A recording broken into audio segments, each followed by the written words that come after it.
Hello everyone, welcome to the Layman Way, and this video is a part of my playlist on Indian polity where we are discussing Indian constitution at work.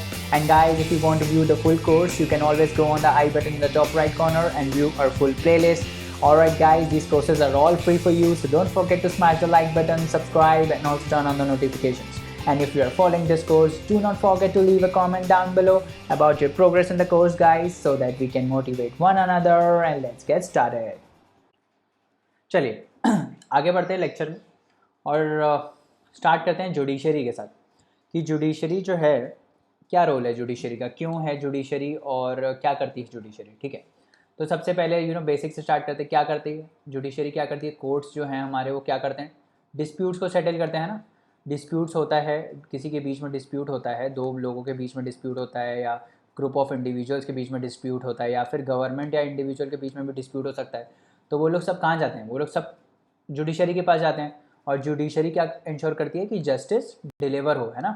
Justice deliver हो वो ensure करती है कि सही party को justice मिले, है ना, वो इंश्योर करती है। तो चलो आगे बढ़ते हैं, देखते हैं क्या जुडिशरी, क्यों हमें ज़रूरत है जुडिशरी की। सॉरी।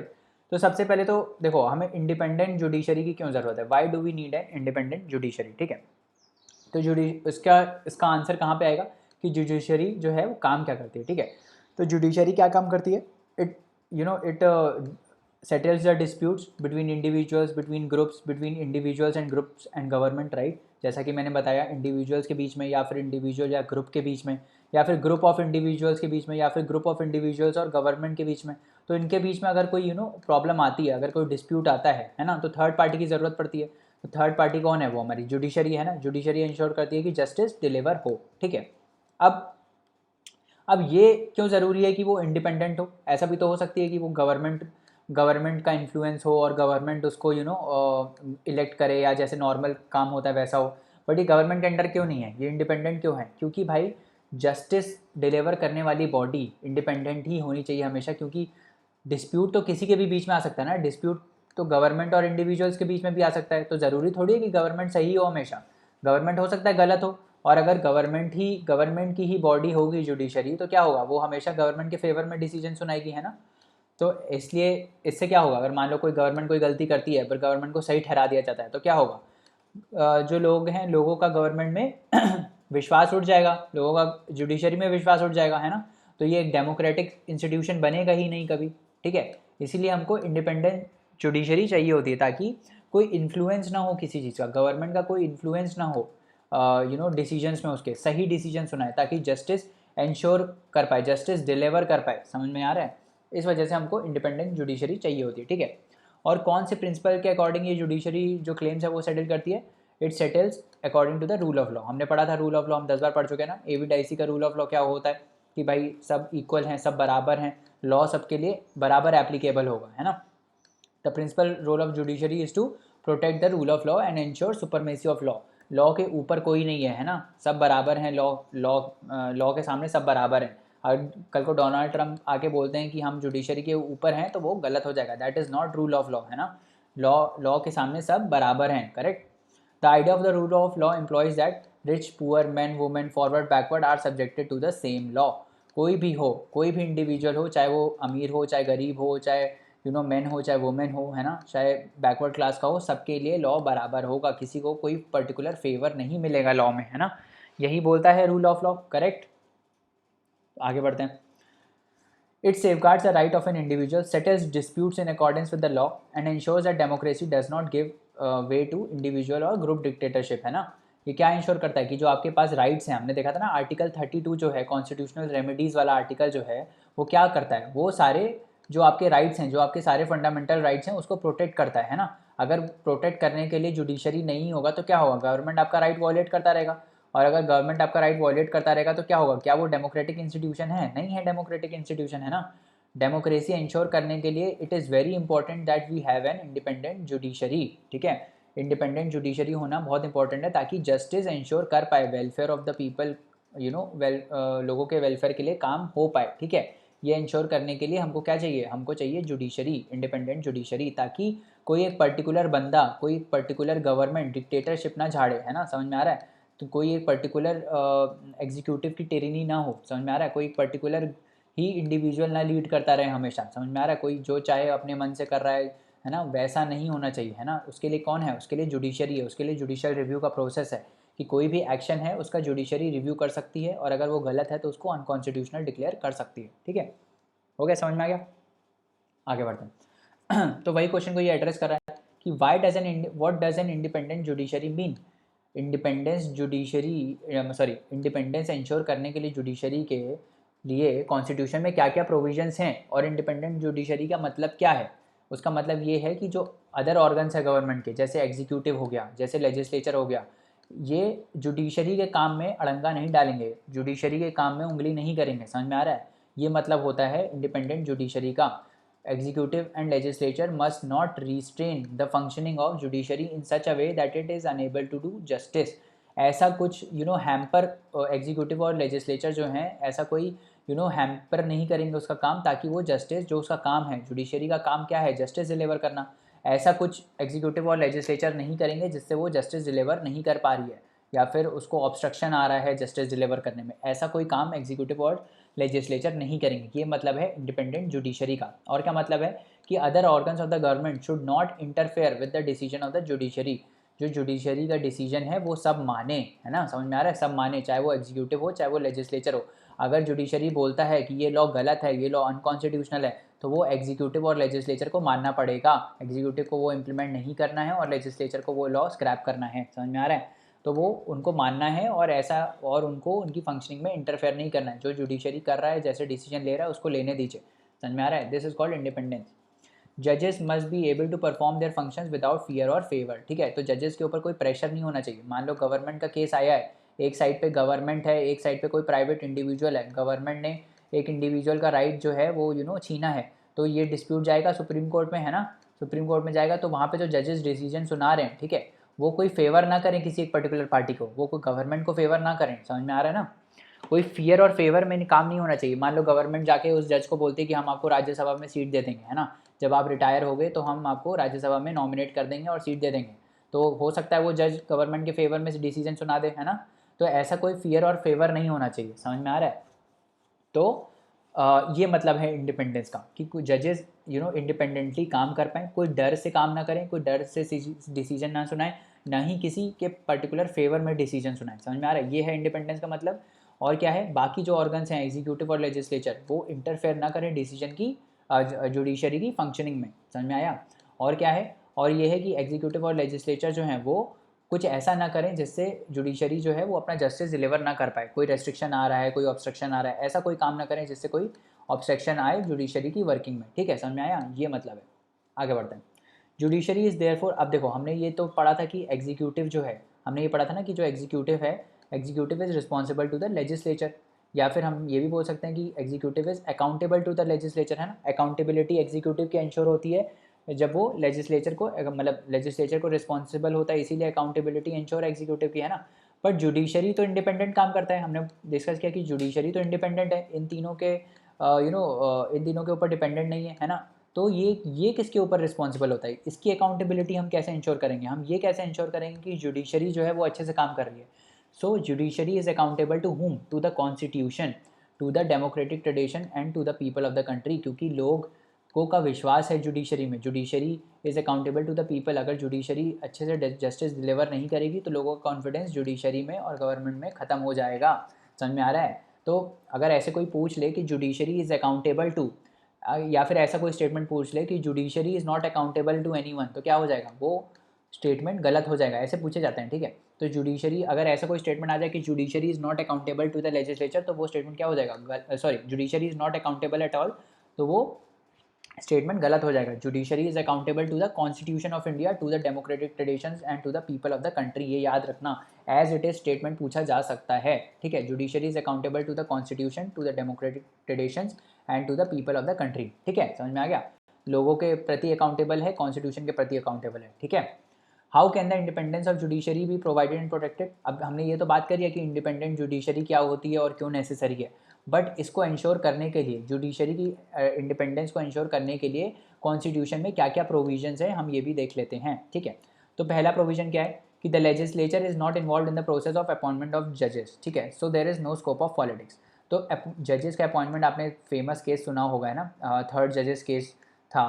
तो उसमें क्या हुआ था, उसमें कोलेजियम का कंसेप्ट आया था, है ना, कोलेजियम का कंसेप्ट आया था। कोलेजियम का कंसेप्ट क्या होता है कि भाई जजेस को अगर आपको अपॉइंट करना है, ठीक है, तो जो प्रेसिडेंट है, अपॉइंट तो प्रेसिडेंट ही करते हैं, बट वो सीजीआई और बाकी 4 जजेस से कंसल्ट करके फिर अपॉइंट करते हैं, ठीक है। ये अपने मर्जी से जो है वो अपॉइंट नहीं कर सकते जजेस को, ठीक है। तो जजेस का जो अपॉइंटमेंट है ना, वो जुडिशरी ही डिसाइड करता है, वो कोलेजियम ही डिसाइड करता है, ठीक है। तो इसमें कोई पॉलिटिक्स का रोल नहीं आता है, इसमें कोई गवर्नमेंट का रोल नहीं आ रहा है ना। ये डिसाइड कौन कर रहा है कि कौन जज अपॉइंट होगा, ये with in the judiciary decide हो रहा है। सीजीआई प्लस उनके 4 मेंबर का काउंसिल जो भी है, कोलेजियम जिसको बोलते हैं, है ना, वो डिसाइड कर रहा है ना। तो सिंपल है, इससे इंडिपेंडेंस इंश्योर हो रहा है, क्योंकि इसमें कोई इंटरफेरेंस नहीं है बाहर से, किसी गवर्नमेंट का इंटरफेरेंस नहीं है, कोई लेजिस्लेचर का इंटरफेरेंस नहीं है, ठीक है। तो ऐसे इंडिपेंडेंस इंश्योर हो गया, ठीक है। दूसरा क्या है कि टेन्योर जो है, जो जजेस का टेन्योर है वो फिक्स रहता है, ठीक है, टिल रिटायरमेंट, ठीक है। वो इंश्योर रहता है, जैसे सुप्रीम कोर्ट के लिए 65 ईयर्स है ना, सुप्रीम कोर्ट के लिए 65 ईयर्स अंटिल रिटायरमेंट, मतलब जब तक 65 ईयर्स का एज नहीं होता तब तक आप जज बन सकते हो। और हाई कोर्ट के लिए कितना है, हाई कोर्ट के लिए 62 ईयर्स है, ठीक है। तो टेन्योर उसका फिक्स रहता है, ठीक है, टिल रिटायरमेंट। रिमूवल प्रोसेस जो है, अगर आपको किसी सुप्रीम कोर्ट के जज का रिमूवल करना है तो वो बहुत ही डिफिकल्ट प्रोसेस है, हम आगे देखेंगे कैसे रिमूव होता है, but it is a very difficult process. ऐसा नहीं है कि कल को मैंने बोला कि मेरे को सुप्रीम कोर्ट के जज को रिमूव करना है और परसों रिमूव हो गया, ऐसा नहीं है, ठीक है। पर्टिकुलर ग्राउंड्स मैंशनड है ना, पर्टिकुलर प्रोसीजर मैंशनड है, उसको फॉलो करके, और वो भी बहुत टफ प्रोसीजर है, ठीक है। तो आप रिमूव नहीं कर सकते जज को, ठीक है, मतलब कर सकते हो बट बहुत ही डिफिकल्ट प्रोसीजर है। तो इससे इंडिपेंडेंस इंश्योर होता है। तो जज कैसे विदाउट फियर एंड फेवर काम कर सकता है, जज इंडिपेंडेंटली कैसे काम कर सकता है, जब उसको लगेगा कि भाई मेरे को हटाया नहीं जा सकता, ठीक है, मैं अगर गवर्नमेंट के खिलाफ डिसीजन सुनाता हूँ तो भी I don't have to quit my post, ऐसा नहीं कि गवर्नमेंट मेरे को निकाल देगी, उसका प्रोसीजर बहुत एक्सटेंसिव है, बहुत ही डिफिकल्ट है, ठीक है। तो जज इसलिए फिर अपने फ्रीडम से डिसीजन सुनाएगा और अपने अच्छे से डिसीजन सुनाएगा, समझ में आ रहा है। जब उसको ये, अगर मान लो जज को ऐसा डर लगा रहेगा कि भाई मेरी जॉब जा सकती है अगर मैं इनके खिलाफ डिसीजन सुनाऊंगा, तो क्या वो अच्छे से डिसीजन सुना पाएगा, नहीं सुना पाएगा अच्छे से डिसीजन, समझ में आ रहा है। तो इससे क्या हो रहा है, इससे अपना जजेस का जो रिमूवल है वो बहुत ही डिफिकल्ट है, इस वजह से उनका इंडिपेंडेंस इंश्योर हो रहा है ताकि वो अच्छे से डिसीजन दे पाए, ठीक है। उसके बाद फाइनेंशियल इंडिपेंडेंस की अगर हम बात करें, तो जो सैलरीज़ होती हैं, जो सैलरीज़ और अलाउंसेस होते हैं सुप्रीम कोर्ट के जजेस की, वो कंसोलिडेटेड फंड ऑफ इंडिया पे चार्ज होती हैं। चार्ज मतलब उसके लिए कोई वोटिंग नहीं होती है उसमें, जैसे बाकी बाकी चीज़ों में क्या होता है, गवर्नमेंट वोट करती है, ठीक है, लेजिस्लेचर लोकसभा में वोटिंग होती है कि भाई ये एक्सपेंडिचर हमको चाहिए, यहाँ से इतना पैसा जाना है। हमने देखा था ना, अप्रोप्रिएशन बिल पास होता है, तो इतने किसी भी पैसा निकालने के लिए अप्रोप्रिएशन बिल पास होता है। बट जो चार्ज एक्सपेंडिचर्स होते हैं, ठीक है, जो चार्ज एक्सपेंडिचर्स होते हैं उनके लिए कोई वोटिंग नहीं होता है, ये सिर्फ डिस्कशन होता है इनका कि हाँ भाई हमको सुप्रीम कोर्ट के जज को इतना सैलरी देना है, ठीक है, इतना सैलरी देना है, तो अब उसको चार्ज करेंगे हम CFI पे, ठीक है। तो जब उनका सैलरी और अलाउंसेस जो हैं, जो उनको पर्क्स मिल रहे हैं, वो कोई वोट पे सब्जेक्टेड नहीं होते, तो वो बहुत ही इंडिपेंडेंटली काम कर पाते हैं, है ना। वो फ्रीडम से डिसीजन सुनाते हैं, क्योंकि उनको लगता है मेरी सैलरी और जो अलाउंसेस है वो तो कोई छीन नहीं सकता, है ना, वो गवर्नमेंट नहीं छीन सकती अगर मैं गवर्नमेंट के खिलाफ डिसीजन सुनाऊंगा तो, समझ में आ रहा है। तो इससे क्या होता है, इससे सॉरी, इससे इंडिपेंडेंस इंश्योर होती है, ठीक है। और similar goes with the high court जजेस एज वेल।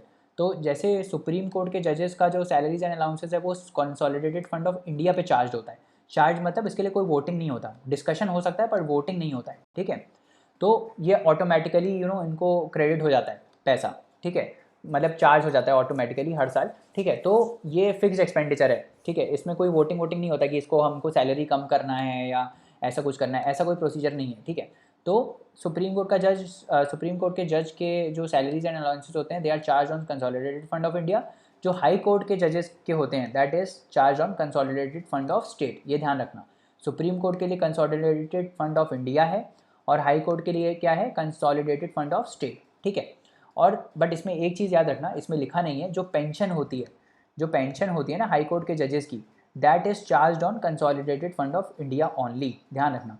जो पेंशन होती है हाई कोर्ट के जजेस की, दैट इज चार्ज ऑन किस पे, कंसोलिडेटेड फंड ऑफ इंडिया, है ना। बट जो सैलरीज एंड अलाउंसेस हैं, those are charge on consolidated fund of state, ठीक है। तो ये चीज़ आप याद रखना, ठीक है।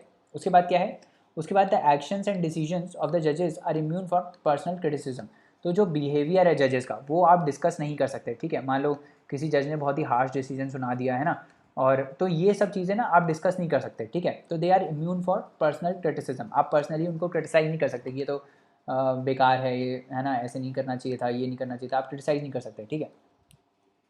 Judiciary can punish for its contempt, अगर कोई जुडिशरी का ऑर्डर ओबे नहीं करता है, ठीक है, अगर कोई उसका अंडरटेकिंग को ब्रीच करता है, उसने जो डिसीजन सुनाया उसको नहीं मानता है, ठीक है, या फिर क्या बोलते हैं ये इंटरफेयर करता है उसके डिसीजन में, या उसको जस्टिस डिलीवर करने में हैम्पर करता है, तो उसके लिए कोर्ट क्या करता है, कंटेम्प्ट ऑफ कोर्ट पे चार्ज कर देता है उसको, ठीक है। तो उसके लिए उसको फिर वो पनिश करता है, ठीक है। तो ऐसे ये इंश्योर होता है कि कोई भी जो है वो उसको हैम्पर ना करे जस्टिस डिलीवर करने में, ठीक है।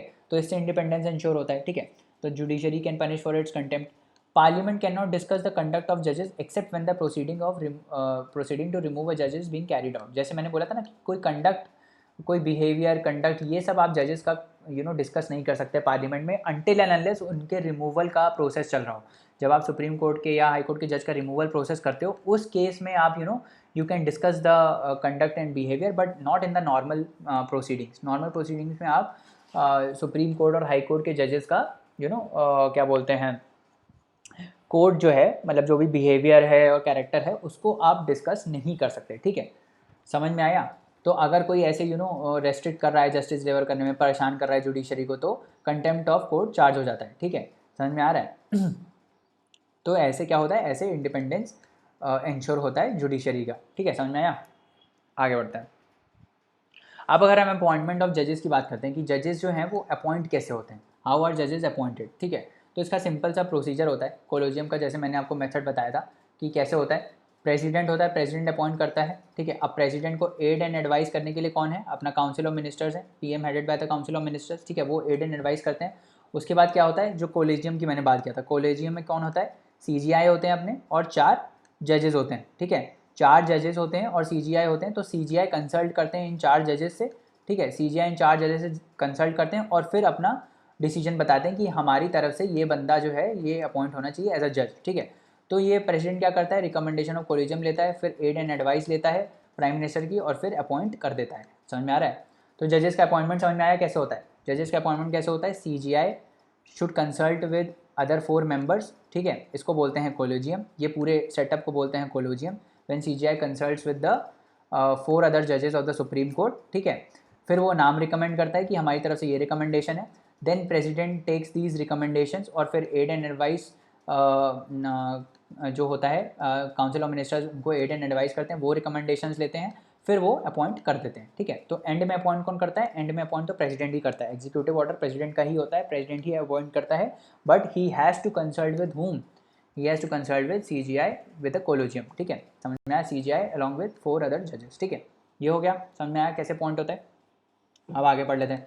Council of ministers, governors and chief ministers and chief justice of India all influence the process of judicial appointment. समझ में आया कि इसमें, अब इस प्रोसेस में जो ये प्रोसेस है जिसमें ये अपॉइंटमेंट हो रहा है, ये तो हमने सुप्रीम कोर्ट का बात किया है ना। सुप्रीम कोर्ट में ऐसा होता है कि सीजीआई जो है वो 4 जजेस के साथ, और फिर सेंटर से पीएम और council of ministers aid and advice करते हैं।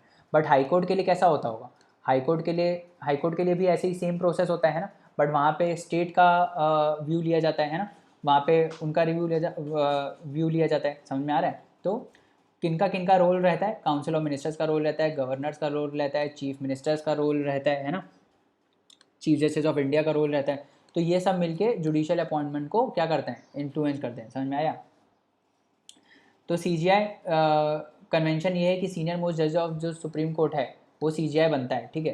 कन्वेंशन ऐसा चलता है, ये कहीं लिखा नहीं हुआ है कॉन्स्टिट्यूशन में, अगेन ये कहीं लिखा नहीं हुआ है कि सीजीआई कौन बनता है, ठीक है। सीजीआई जनरली जो सीनियर मोस्ट जज होता है सुप्रीम कोर्ट का वही बनता है, but this convention has been broken twice. तो 2 बार ऐसा हुआ है कि जूनियर को ऊपर वाली पोस्ट पे बना दिया है, ठीक है। जजेस of the supreme court and high court are appointed by the president by aid and advice of Council of Ministers after consulting with CGI and 4 other senior judges, ठीक है। The recommendation of the collegium is not binding in the first instance but is binding in the second instance। समझ में आया क्या बोल रहा है ये बोल रहा है कि मान लो सीजीआई अपॉइंटमेंट का केस चल रहा है, ठीक है। सीजीआई ने 4 अपने मेंबर से डिस्कस करके, 4 सीनियर मोस्ट जजेस से कंसल्ट करके इनको रिकमेंड कर दिया कि ये नाम है हमारी तरफ से, ठीक है। तो अब ये फर्स्ट इंस्टेंस है ना कि इन्होंने नाम रिकमेंड किया है, तो प्रेसिडेंट के ऊपर बाइंडिंग नहीं है। प्रेसिडेंट फिर से उनको बोल सकता है कि आप अपना डिसीजन जो है वो रिकन्सिडर करिए, ठीक है। तो ये फिर अपने काउंसिल से डिस्कस करेंगे और फिर अपना डिसीजन बताएंगे। तो जब ये सेकंड बार डिसीजन बताएंगे, ठीक है, जब ये सेकंड बार अपना नाम देंगे, ठीक है, कि हमारी तरफ से ये है, तो ये फिर बाइंडिंग हो जाएगा। समझ में आ रहा है? जैसे बिल के केस में होता था ना, बिल के केस में भी प्रेसिडेंट के पास ऐसे होता है कि बिल आया तो ज़रूरी नहीं है कि आप उसको अप्रूवल दो, आप फिर से एक बार रिकन्सिडरेशन के लिए भेज सकते हो, है ना। और फिर जब दूसरी बार आया तो आपको साइन करना पड़ेगा बिल में, है ना, ऐसा ही होता है। ऐसे ही सिमिलर प्रोसेस कहाँ होता है? ऐसे ही सिमिलर प्रोसेस हमारा जजेस के अपॉइंटमेंट में भी होता है। तो जजेस का जो अपॉइंटमेंट है ना, उसमें पहले इंस्टेंस में जब ये कॉलेजियम रिकमेंड करता है नाम, तो उसमें it is not binding on the president कि वो प्रेसिडेंट एक्सेप्ट करे। प्रेसिडेंट उनको बोल सकता है कि आप जो है ये नाम रिकन्सिडर करिए। बट अगर सेकेंड बार उन्होंने फिर से भेज दिया ये, ठीक है, then he has to accept it, ठीक है, then it is binding on the president to accept that name, ठीक है, समझ में आया? Thus, in the matters of appointment to the judiciary, the Supreme Court and the Council of Ministers play an important role. समझ में आया? तो जब अपॉइंट हो रहे होते हैं जजेस, तो उसमें जुडिशरी का ही मेन रोल रहता है ना, और जो काउंसिल ऑफ मिनिस्टर्स है अपने, वो एड एंड एडवाइस करते हैं, ठीक है। तो इस तरीके से क्या होता है, अपने जजेस को अपॉइंट किया जाता है, ठीक है। तो ये ध्यान रखना कि चाहे हाई कोर्ट का जज हो चाहे सुप्रीम कोर्ट का जज हो, दोनों को अपॉइंट कौन करता है? दोनों को अपॉइंट कौन करता है? अपना प्रेसिडेंट करता है। बट अब इसमें जैसे हमने ये बोला था ना कि पहले जो केस है, council of ministers, governor, CM, chief justice, ये सारे इन्फ्लुएंस करते हैं। तो आप बोलोगे कि सर ये गवर्नर कहाँ से इन्फ्लुएंस कर रहा है? गवर्नर ऐसे इन्फ्लुएंस करता है जब हाई कोर्ट के जज का जब अपॉइंटमेंट हो रहा होता है ना, जब हाई कोर्ट के जज का अपॉइंटमेंट हो रहा था, तो प्रेसिडेंट जो है ना, वो गवर्नर और सीएम से भी रिकमेंडेशन लेता है, ठीक है। अपार्ट फ्रॉम द कोलोजियम वो इनसे भी लेता है, सीएम और गवर्नर से भी रिकमेंडेशन लेता है, ठीक है, समझ में आया? तो इसीलिए ये लोग इन्फ्लुएंस करते हैं all the process of judicial appointment, ठीक है। आगे बढ़ते हैं। अब देखो ये बहुत इंपॉर्टेंट है कि रिमूवल कैसे होता है जजेस का, ठीक है, बहुत ही इंपॉर्टेंट है। तो ध्यान से सुनना, कान खोल के, ठीक है, कान खोल के अपने सुनना। ये कान बना देता हूँ मैं एक बार। हाँ, कान खोल के सुनना कि ये वाला क्या है, ठीक है, क्योंकि बहुत ही ज़्यादा इंपॉर्टेंट है, ठीक है। चलो आगे बढ़ते हैं।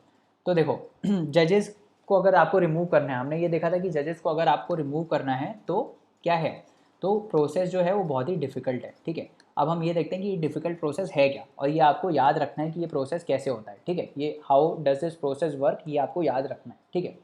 तो सबसे पहले क्या होता है कि अगर रिमूवल करना है आपको, ठीक है, अगर रिमूवल करना है आपको जज का, तो उसके लिए ग्राउंड मैंशनड है, and the ground should be proven misbehaviour और इनकेपेसिटी, ठीक है। या तो जो जज है ना, वो लायक नहीं है, ठीक है, या तो जज जो है वो लायक नहीं है सुप्रीम कोर्ट के, है ना, उसके पास इतना क्वालिफिकेशन है नहीं कि वो सुप्रीम कोर्ट का बन गया है ना। या फिर दूसरा क्या है, या तो उसके पास क्वालिफिकेशन नहीं है कि वो बन गया है। सेकंड क्या है, सेकंड ये है कि जो जो जज है आपका, है ना, जो जज है, एक मिनट सॉरी, जो पहला ये है कि जो प्रूवन मिसबिहेवियर का क्या मतलब है कि वो मिसबिहेव कर रहा है, ठीक है, मतलब बिहेवियर उसका बेकार है ना, वो सब है, ठीक है, मिसबिहेवियर है। इनकैपेसिटी का क्या मतलब है? इनकैपेसिटी का मतलब ये है कि जो जज है अपना, है ना, he is not qualified enough to hold the office, ठीक है, he is not qualified enough to hold the office, ठीक है, ये मतलब है इसका, ठीक है। और अब देख लेते हैं कि होता कैसे है बेसिकली। तो इन्हीं दोनों ग्राउंड्स पे ही जो है वो रिमूवल हो सकता है, ठीक है, grounds of proven misbehaviour and incapacity, इसी ग्राउंड पे ही बस आप सुप्रीम कोर्ट के जज को रिमूव कर सकते हो, नहीं तो और कोई जज को रिमूव आप नहीं कर सकते हो, ठीक है। और ये ध्यान रखो कि आज तक कोई जज जो है, ठीक है, आज तक कोई जज जो है वो इम्पीच नहीं हुआ है, ठीक है, आज तक किसी भी जज को इम्पीच नहीं किया गया है, ठीक है। तो अब देखते हैं कि रिमूवल होता कैसे। तो सबसे पहले क्या होता है, एक मोशन साइन होता है जिसमें 100 मेंबर्स होते हैं लोकसभा के, या तो लोकसभा में रिजोल्यूशन आए, या तो मोशन इंट्रोड्यूस हो, या तो लोकसभा में या तो राज्यसभा में। अगर लोकसभा में ये मोशन पास हो रहा है कि हमको पहले मोशन पास होता है, ठीक है, पहले एक मोशन पास होता है, या तो वो लोकसभा में मोशन पास हो या तो वो राज्यसभा में मोशन पास हो, ठीक है, दोनों में पास हो सकता है, ठीक है। अगर लोकसभा में मोशन वो पास होता है, मतलब लोकसभा में अगर वो मोशन इंट्रोड्यूस होता है, ठीक है, कि हमको जज को रिमूव करना है, ऐसा कोई बोलता है कि हमको जज को रिमूव करना है, एक पेपर में लिख देता है कि हमको जज को रिमूव करना है, ठीक है, फिर उस मोशन पे कंसेंट लिया जाता है, ठीक है। तो कितने लोगों का कंसेंट होना चाहिए?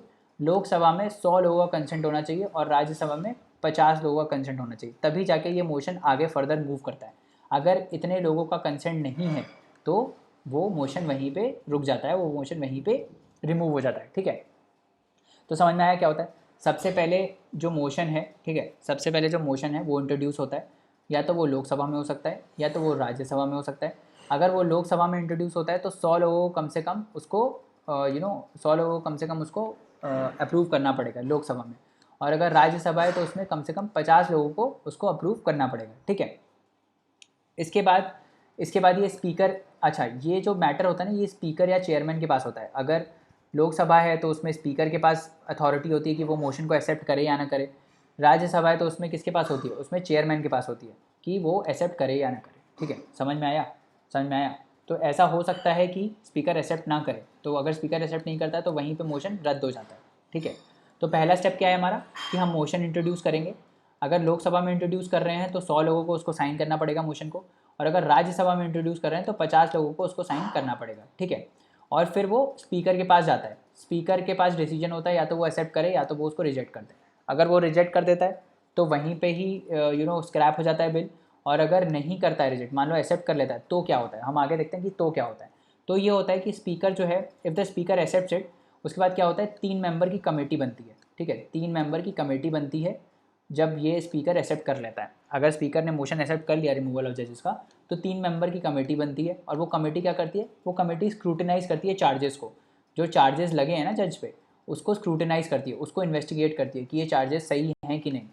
जब वो कमेटी उन चार्जेस को इन्वेस्टिगेट कर देती है, ठीक है, और उसको लगता है कि हाँ ये चार्जेस सही हैं, है ना, if the committee finds him guilty of incapacity और मिसबिहेवियर, इम्पीचमेंट प्रोसेस स्टार्ट्स। तो इम्पीचमेंट प्रोसेस स्टार्ट कब होता है, कोई पूछ ले कि इम्पीचमेंट प्रोसेस स्टार्ट कब होता है, तो इम्पीचमेंट प्रोसेस स्टार्ट तब होता है जब कमेटी उसको guilty, if the committee finds him guilty, if the committee finds the supreme court का जज, सुप्रीम कोर्ट का क्या, कोई भी जज, if the committee finds him guilty of proven misbehaviour and incapacity, क्योंकि यही दोनों ग्राउंड है उसको रिमूव करने के लिए, ठीक है। तो इन्हीं ग्राउंड्स पे अगर जो कमेटी है वो उसको अगर गिल्टी प्रूव कर देती है कि हाँ ये गिल्टी है of proven misbehaviour and incapacity, तब जाके इम्पीचमेंट प्रोसेस क्या होता है, तब जाके इम्पीचमेंट प्रोसेस स्टार्ट होता है, ठीक है। उसके बाद क्या होता है, फिर हर एक हाउस में जाता है ये प्रोसेस, हर एक हाउस में ये मोशन जाता है, और हर एक हाउस में फिर वो 2/3 मेजॉरिटी से पास होता है। 2/3 मेजॉरिटी प्रेजेंट एंड वोटिंग, ठीक है। दोनों हाउस में सेपरेटली पास होना चाहिए, पहले लोकसभा में पास हो जाए फिर राज्यसभा में पास हो जाए। जब ये दोनों हाउस इसको पास कर देते हैं विद 2/3 मेजॉरिटी, ठीक है, ध्यान रखना, with special majority that is 2/3 majority, then it goes to the president. फिर प्रेसिडेंट जब वो मोशन को साइन कर देता है, then and only then the removal of जजेस टेक्स प्लेस, ठीक है। तो समझ में आया क्या प्रोसेस है। बहुत ही लंबा प्रोसेस है ना, और बहुत ही टफ प्रोसेस है। पहले आप मोशन इंट्रोड्यूस करोगे लोकसभा में, वो मोशन साइन होना चाहिए, अगर लोकसभा में इंट्रोड्यूस हुआ है तो 100 लोगों से साइन होना चाहिए, और अगर राज्यसभा में इंट्रोड्यूस हुआ है तो 50 लोग उसको साइन करने चाहिए, ठीक है। फिर ये स्पीकर या चेयरमैन के पास जाता है, फिर स्पीकर या चेयरमैन के पास ऑप्शन होता है कि वो उसको एक्सेप्ट करे चाहे वो ना एक्सेप्ट करे। After signing by 100 in Lok Sabha and 50 in Rajya Sabha, it is with the speaker कि वो उसको एक्सेप्ट करे कि ना करे, ठीक है, स्पीकर या चेयरमैन। अगर वो नहीं एक्सेप्ट करता है तो फिर से रद्द हो जाएगा, समझ में आया। अगर वो एक्सेप्ट करता है तो उसके बाद 3 मेंबर का कमेटी बनता है जो चार्जेस को इन्वेस्टिगेट करता है। चार्जेस कौन से हैं, प्रूवन मिसबिहेवियर एंड इनकैपेसिटी, उन चार्जेस को इन्वेस्टिगेट करता है। अगर उस कमेटी को लगा कि जो सुप्रीम कोर्ट का जज है वो गिल्टी है, then it goes to, then the impeachment process starts, और फिर हर हाउस में 2/3 मेजॉरिटी के साथ पास होता है बिल, ठीक है, 2/3 मेजॉरिटी के साथ ये मोशन पास होता है। जब दोनों हाउस 2/3 मेजॉरिटी से इसको पास कर देते हैं, then it goes to the president, और प्रेसिडेंट उसको साइन करता है और जज स्टैंड्स इम्पीच्ड। तो समझ में आ रहा है कितना एक्सटेंसिव प्रोसेस है इसका, समझ में आया ना। तो इसीलिए आज तक कोई जज इम्पीच नहीं हुआ है, ये याद रखना, ठीक है, समझ में आ गया। तो चलिए दोस्तों, आज के लिए इतना रहने देते हैं, नेक्स्ट लेक्चर में और कंसेप्ट्स को पढ़ेंगे। जाने से पहले लाइक शेयर सब्सक्राइब ज़रूर करें, अपने दोस्तों को रिकमेंड करें। अपनी क्वेरीज़ आप हमको queries@thelaymanway.com पे भेज सकते हैं, जहाँ पे हम आपका रिप्लाई इंस्टेंटली करेंगे। और पढ़ते रहिए, हार्ड वर्क करते रहिए, है ना। अगले लेक्चर में मिलते हैं। Thank you, bye bye, take care.